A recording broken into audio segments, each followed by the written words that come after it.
ចឹងខ្ញុំចុច before after before after ចឹងឥឡូវដើម្បីយើង separate មួយរូបហ្នឹងទៅជា4 file ក្នុងការ edit ឲ្យងាយស្រួលកុំឲ្យច្រឡំគ្នាណាយើងគ្រាន់តែ click ទៅលើពាក្យ sky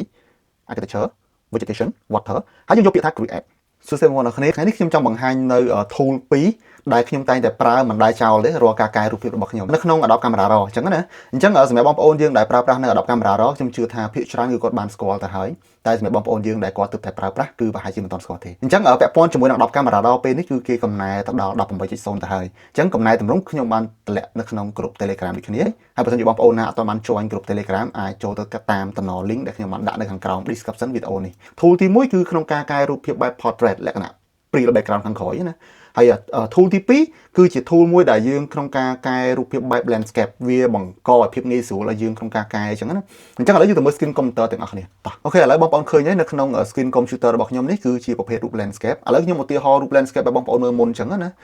អញ្ចឹងនៅក្នុងនេះគឺបងប្អូនឃើញហើយ landscape ហើយខ្ញុំថតមកប្លង់នេះគឺជារូបប្រាសាទហើយក្នុងការកែយើងតែងតែគិតថាបើខ្ញុំចង់កែរូបមួយរូបនេះគឺខ្ញុំចង់កែមេឃនេះឲ្យវាពណ៌រៀង blue បន្តិចខ្ញុំចង់កែទឹកនេះរៀងភ្លឺបន្តិចប្រាសាទនេះរៀងភ្លឺបន្តិចចឹងទៅធ្វើម៉េចណោះអូខេអញ្ចឹងងាយស្រួលទេយើងគ្រាន់តែចូលទៅក្នុង filter ចូលទៅក្នុង Adobe Camera Raw អញ្ចឹងឥឡូវហ្នឹងគឺយើងចូលមកក្នុង Adobe Camera Raw ហើយអញ្ចឹងជាទូទៅបើសិនជាបងប្អូនកែឆៅទៅលើវាតែម្ដងជំរឿណាពេលដែលខ្ញុំកែអត់ទេខ្ញុំចង់តម្លើងពលឺពេលតម្លើងពលឺគឺភ្លឺទាំងអស់តែម្ដងឃើញទេអត់ទេខ្ញុំចង់កែពណ៌នៅពេលខ្ញុំចង់កែពណ៌គឺពណ៌ភ្លឺគឺពណ៌គឺការផ្លាស់ប្ដូរពណ៌គឺបដូរទាំងអស់តែម្ដងអូខេអញ្ចឹងគេអត់ធ្វើអញ្ចឹងទេបងប្អូនអញ្ចឹងគេធ្វើអញ្ចឹងវិញអញ្ចឹងបងប្អូនមើលទៅស្ដាំដៃមានឃើញពាក្យថា masking នេះកន្លែងនេះម៉ៅខ្ញុំហ្នឹងចុចទៅលើនឹងមួយមកបងប្អូនតម្លាក់មកមានឃើញពាក្យថា landscape ឯងចុចទៅលើ landscape ឲ្យវា generate សិនអូខេអញ្ចឹងពេលវា generate ហើយវានឹងតម្លាក់4ចំណុចឲ្យយើងបាទដូចបងប្អូនឃើញអញ្ចឹងទី1 sky ទី2 architecture ទី3 vegetation ទី4 water នៅពេលដែលខ្ញុំយកម៉ៅទៅចលនៅលើ sky បងប្អូនមានឃើញថា sky នេះគេ highlight ពណ៌ក្រហមឲ្យយើងឯងអូខេចល architect ចលទៅ vegetation water អូខេអញ្ចឹងឥឡូវដើម្បីយើង separate មួយរូបហ្នឹងទៅជា4 file ក្នុងការ edit ឲ្យងាយស្រួលកុំឲ្យច្រឡំគ្នាណាយើងគ្រាន់តែ click ទៅលើពាក្យថា sky architecture vegetation water ហើយយើងយកពាក្យថា create អញ្ចឹងនៅពេលដែលយើងធ្វើបែបនេះរូបមួយស្លឹកនេះគឺវានឹងធ្វើការ generate ឲ្យយើងបាន4ចំណុចដែលចំណុចទី1គឺ sky យ៉ាងឯងទី2 architecture បងប្អូនពេលឃើញខ្ញុំដាក់ម៉ៅនៅលើ layer មួយគឺវា select highlight ឲ្យយើងតែតំបន់ដែលយើងចង់កែអូខេ vegetation ដើមឈើឃើញទេwater អូខេអញ្ចឹងឥឡូវខ្ញុំឧទាហរណ៍ងាយៗណាឧទាហរណ៍ថាមេឃនេះវារៀងពណ៌រៀងអត់សូវភ្លឺអញ្ចឹងខ្ញុំចង់កែតែមេឃហ្នឹងទេឲ្យរៀងភ្លឺបន្តិចខ្ញុំចុចទៅលើ sky ហើយខ្ញុំចុចមកខាងក្រោមនេះបាទទីឡើងបន្តិចអញ្ចឹងខ្ញុំចង់ឲ្យវាភ្លឺបន្តិចខ្ញុំតម្លើង exposure បាទ exposure ហើយខ្ញុំតម្លាក់ contrast បន្តិចបន្ទាប់មកខ្ញុំតម្លើង shadow បាទនេះគ្រាន់ជាឧទាហរណ៍បងប្អូនតម្លាក់ highlight អូខេហើយខ្ញុំចង់ឲ្យមេឃហ្នឹងពណ៌រៀង blue ពណ៌ខៀវណាខ្ញុំទាញទៅ blue បន្តិចហើយអញ្ចឹងផ្សេងធ្វើដូចគ្នាឧទាហរណ៍ថាឥឡូវខ្ញុំចង់កែរូបប្រាសាទឲ្យរៀងភ្លឺបន្តិចខ្ញុំគ្រាន់ចុចទៅរូបទៅលើ layer architecture ហ្នឹងមកហើយខ្ញុំធ្វើការកែពលឺជំរឿណាបាទ light អញ្ចឹងខ្ញុំបន្ថែមទៅលើ exposure អេមែនទេខ្ញុំតម្លើង contrast តិចមើលទៅវារៀងលក្ខណៈដិតបាទតម្លើង shadow អូខូញាក់សាច់ចឹងបងប្អូនឃើញទេក្នុងការកែហ្នឹងគឺវាអាចឲ្យយើង control បានគ្រប់សពបែបយ៉ាងទាំងអស់តែម្ដងយើងចង់កែទៅលើ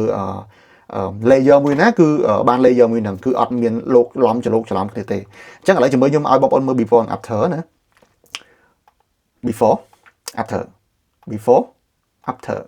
before after មែនតើអូខេអញ្ចឹងនេះគឺជាការកែរូបបែប landscape ហើយនៅក្នុង tool របស់ Adobe Camera Raw ឥឡូវខ្ញុំនឹងចូលទៅក្នុងរូបទី2របស់ខ្ញុំបាទនេះគឺជារូបទី2របស់ខ្ញុំបាទរូបនេះគឺជារូបខ្ញុំថតជុំគ្រួសារហើយបងប្អូនឃើញទេរូបនេះគឺខាងក្រោយគឺឲ្យច្បាស់មែនតើអញ្ចឹងដើម្បីយើងចង់ឲ្យខាងក្រោយនេះ Priel background ដាច់ស្អាតយើងចូលទៅក្នុង Adobe Camera Raw ទៀតមកអូខេ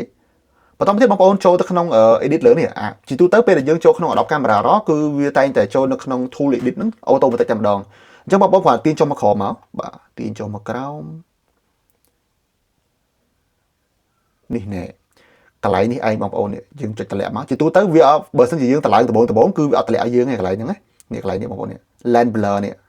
ម៉ៅខ្ញុំនេះកន្លែង land blur នេះគឺយើងចុចលើវាទៅគឺវាតម្លាក់ឲ្យយើងហើយអញ្ចឹងបងប្អូនគ្រាន់ចុចពាក្យថា apply អញ្ចឹងវានឹងធ្វើការ generate ឲ្យយើងហើយអូខេនៅពេលដែលយើង apply ព្រាបបងប្អូនឃើញទេខាងក្រោយរបស់យើងគឺ blur មែនតើអញ្ចឹងជាមួយខ្ញុំចុច before after before after ហើយនៅក្នុងនេះគឺមិនមែនមានតែប៉ុណ្្នឹងទេបងប្អូនបងប្អូនមើលលក្ខណៈបូកេហ្នឹងគឺវាមានច្រើនខ្នាតច្រើនប្រភេទឲ្យយើងរើសទៀតអូខេយើងចង់យក style បែបនេះហើយយើងចុចពាក្យថាយើងយក amount blur ក៏បានដែរបងប្អូនឃើញយើងអាចសេរីវា blur កាន់តែខ្លាំងកាន់តែតិចតាមយើងចង់បានឃើញអត់ហើយយើងអាចឲ្យវាលែង blur យើងទាញនេះមកយើងចង់ឲ្យ blur ខ្លាំងយើងទាញមកចេះវិញមកហៅបងប្អូនមើលចុច before after ណា before after បាទអញ្ចឹងសម្រាប់ពី tool នេះខ្ញុំគិតថាបងប្អូនរបស់យើងប្រហែលជាមួយចំនួនគាត់ទើបតែប្រើអត់ដឹងទេថា Adobe Camera Raw គឺគេបានលាក់ tool ឲ្យយើង